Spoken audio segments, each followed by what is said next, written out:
Dat gaan we maken voor het komend seizoen. En die titel, sommigen van jullie kennen die misschien wel, want dat is een film geweest in 2017. Toen heb ik de film gemaakt, Huisvrouw Bestani, deel 1. Later, 2 jaar geleden, is er ook nog een keer de Huisvrouw Bestani deel 2 gekomen. Die was ook weer gebaseerd op een toneelstuk. Een toneelstuk, Huisvrouwen Monologen. Kut, wasmiddel op! Ook opschrijven, gewoon roepen wat er als eerste in je opkomt. Slaapkamer. Neuken. Sorry? En ik ben voor alle sportclubjes taxiservice. Hier zit Rian Gerritsen en ik ga de rol van Marjolein spelen. Ik ben eigenlijk de hele dag hysterisch.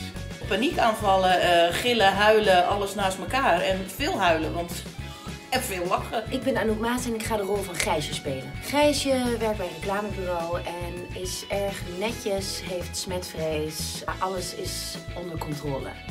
Ik ben Lineke Leroux en ik ga de rol op me nemen van Loes.